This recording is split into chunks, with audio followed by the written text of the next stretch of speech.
Il était une fois un homme pauvre qui avait 3 fils. Ils étaient si démunis qu'ils n'avaient même pas de quoi manger 2 repas par jour. Alors, les 3 frères décidèrent d'aller raconter leur triste histoire au roi. Ce roi connaissait un peu de magie et se déguisait souvent en vieux berger pour se promener dans son royaume. Cette fois-ci, quelque chose d'étrange se produisit. En chemin, les 3 frères tombèrent sur ce vieux berger. Le frère aîné regarda les moutons et dit « Si ces moutons étaient à moi, je donnerais un mouton à chaque pauvre grâce au programme du Premier ministre. » À peine avait-il fini de parler que le vieux berger lui donna tous ses moutons. Les 2 autres frères laissèrent notre l'aîné là et continuèrent leur chemin, suivis discrètement par le berger. Plus loin, près d'une colline, le frère cadet vit un acacia et dit « Si cet endroit était à moi, je planterais des vignes et je donnerais une grappe de raisin à chaque pauvre. » Aussitôt, le vieux berger transforma l'acacia en vigne et fit du cadet le propriétaire du vignoble. Puis, il partit avec le plus jeune frère. Arrivés au bord d'une rivière, le plus jeune dit « Si j'étais batelier, je ferais traverser la rivière gratuitement à tout le monde, sans demander un sou. » Le vieux berger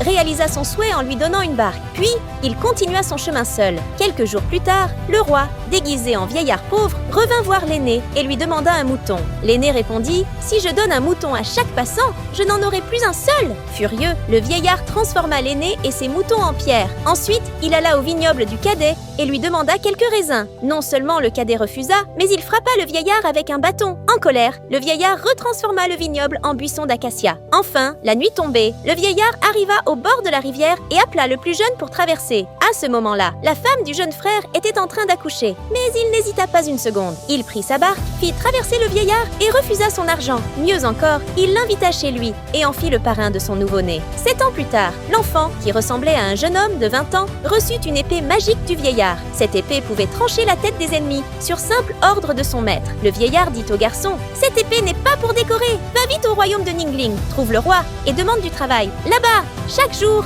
un nouveau berger disparaît mystérieusement. Pour la partie 2, abonne-toi et écris partie 2 en commentaire.